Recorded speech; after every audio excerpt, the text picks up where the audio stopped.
May nagtanong po kay Auntie Claire. Dito na po tayo sa cover up.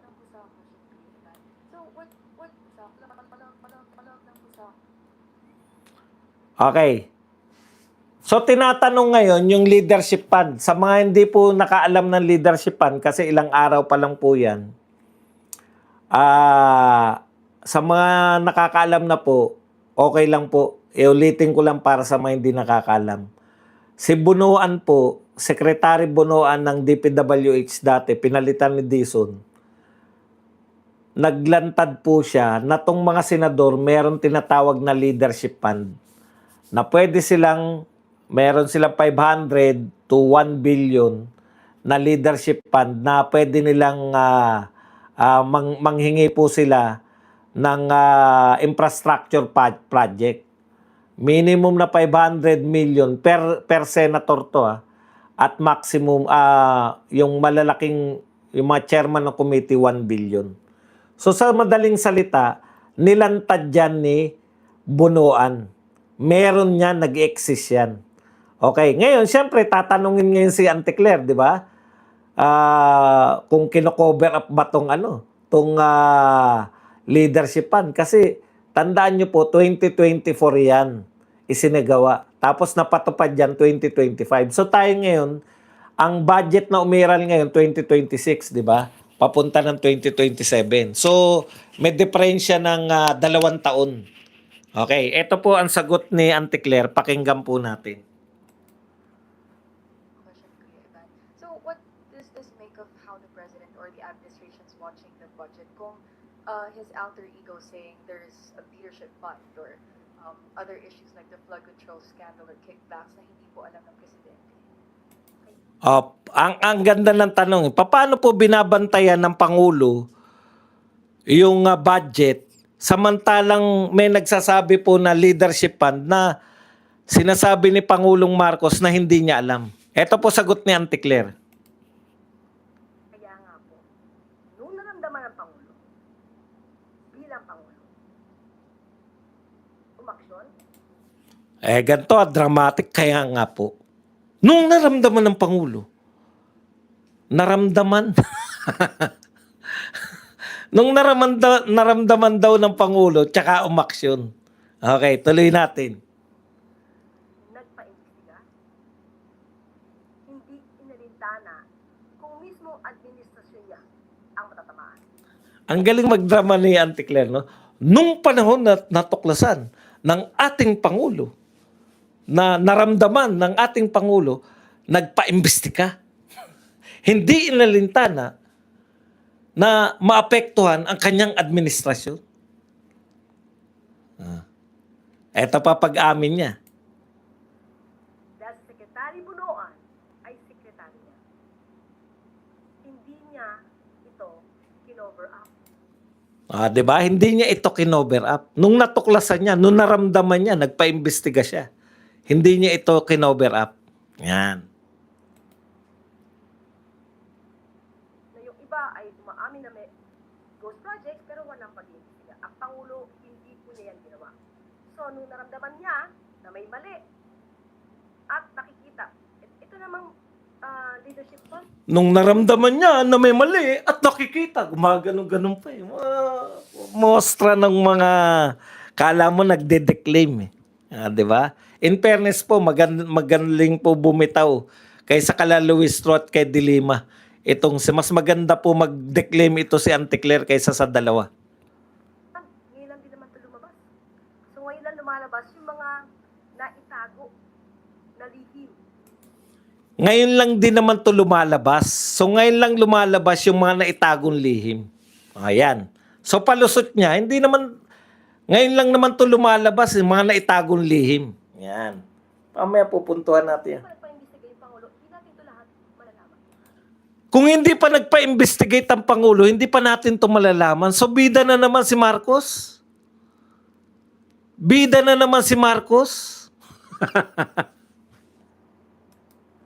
ginawa lang ng Pangulo ang obligasyon niya bilang Pangulo para maisiwalat ang lahat na nagaganap na anomalya, lalong-lalo na sa DPWH. si BBM pa pala ngayon ang nagpa-imbestiga, no? Kaya si BBM pa ang gumagawa ng tungkulin ng Pangulo. Hindi, no? Okay. Ang tanong, hindi po ba pumipirma si BBM sa mga budget? Hindi po ba siya yung may ultimate, yung pirma niya po para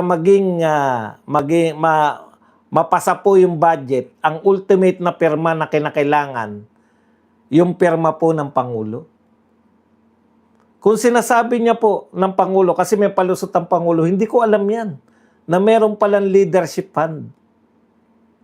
Hindi niya raw alam na meron pang leadership fund. Para lang, ganito palusot niya yan para sabihin na wala siyang kinalaman sa leadership fund. Bakit po? Kasi sinasabi ni Lacson na mas masahol pa tong leadership fund kaysa sa pinagbawal na pork barrel. So, ibig sabihin, kaya pinagbawal yung pork barrel dahil masama. Illegal. Pinagbawal illegal. So, pinagbawal ng Supreme Court.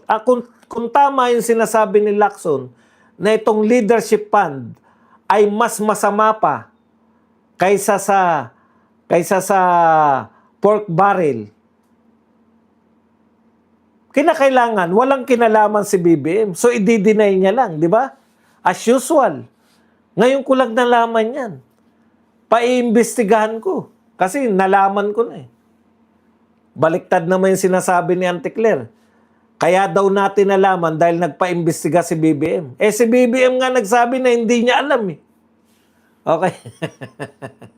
Alam niyo po, yung palusot po na hindi alam, pwede po yan kung tayo po, halimbawa tayo. Sabihin natin, hindi ko alam yan. Eto tinanong naalala ko lang, tinanong si BP Sara tungkol dyan sa Pax Silica. Ano sagot ni Pax Silica? Ni Pax Silica, ni BP Sara. Hindi niya alam yung Pax Silica. Nagwawala lahat. Anong klaseng vice president yan? Dapat alam niya yan. Takot. Eto po, hindi alam ng presidente. Wala nagwawala.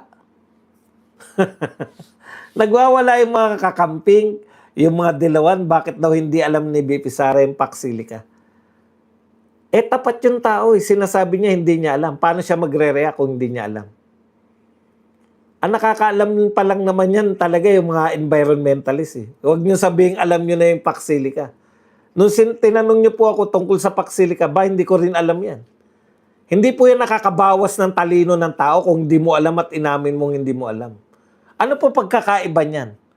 Nang hindi alam ni BP Sara yung Pax Silica at ito hindi alam ni Pangulong Marcos yung leadership fund. Pag dininay mo na wala kang alam sa leadership fund for the sake na sabihin mo na hindi ka involved, may kasalanan ka rin po. Una, saan ba galing yung pondo na yan? Saan po makikita yung pondo na yan? Nasa GAA po yan. Kung nasa GAA po yan, bakit hindi mo alam pumirma ka ron? Si Tatay Digong, alam niyo po, kahit nung panahon ni Tatay Digong, ang higpit na ni Tatay Digong, palamura, pwede kang ipakulong, pwede kang talagang masita ni Tatay Digong. Iniisa-isa ni Tatay Digong, nakikita niya yung mga insertion. What's the difference? Tawag lang. Insertion din yan Ang leadership fund ay insertion. Ano yung ginagawa ni Tatay Digong? Hindi po niya pinipirmahan hanggat may insertion. Kung nakita niya po na may in-insert yung mga magnanakaw, alam niyo po kaya in-insert yan kasi nanakawin yan Kung nakita niya po na may in-insert yung mga magnanakaw, binibito po ni Tatay Digong. Dyan po kilala si Tatay Digong. Kaya hindi po pwedeng magpalusot ang isang Pangulo na sabihin na hindi niya alam na meron palang leadership fund. Okay lang po yun kung kahapon lang siya pumirma. Pinirmahan niya to 2024 pa 2026 na ngayon After 2 years, sasabihin mo, hindi mo alam. Ang mga pinirmahan mo noong 2024, nalusutan ka, naibunuan. Wala pong palusot dyan. Dalawa lang po yan. It's either involved ka, kasama ka, or incompetent ka. Wala pong pagitan. Pag sinabi mong hindi mo alam, yung mga pinipirmahan mo, hindi mo nabusisi, ano pong pag-amin yun? Kayang-kaya kang palusutan ni Bunuan at ng mga senador.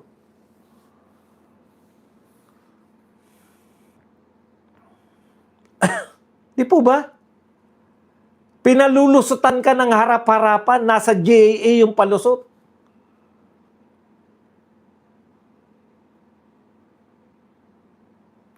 Okay. Ikalawa, bakit ngayon to nilalabas? Sa panahon na mainit. Bakit hindi po sinasama yung mga congressman? Ito po ay intended para warningan yung mga senador. Yung mga senador po kasi wala po silang nakikita hanggang sa kasalukuyan sa impeachment. Wala silang nakikita na ito, ang impeachment na ito, ay yung prosecution nakakapaglabas na ng ebidensya. Walang ebidensya nung death threat. Wala eh. Di ba? Yung mga testigo nila pare-parehong hearsay. Wala sila dun. Okay.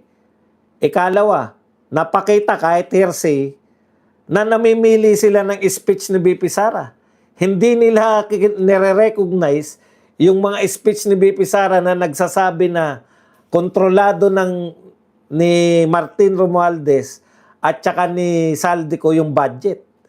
Eh kung kontrolado nila, dapat makulong na sila kung naniniwala sila sa sinasabi ni BP Sara. Di ba?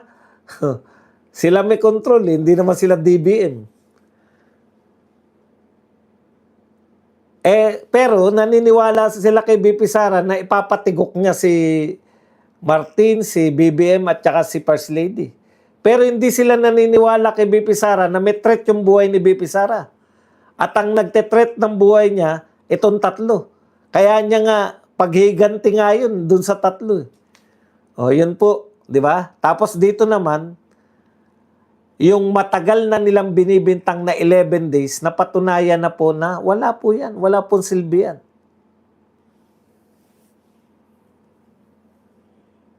Asan na ba tayo? Ba't kung saan-saan na ako napupunta?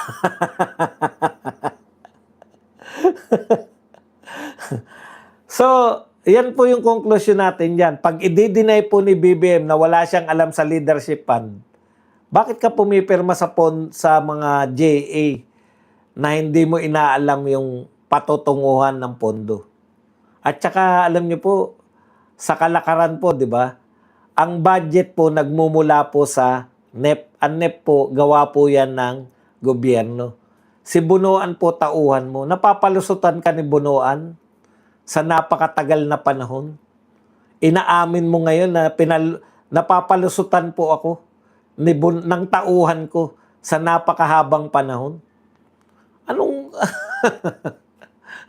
Mas masahol pa yung palusot. Di po ba? Mas masahol pa yung palusot ni BBM kaysa sa sabihin niya na lang na alam ko yan.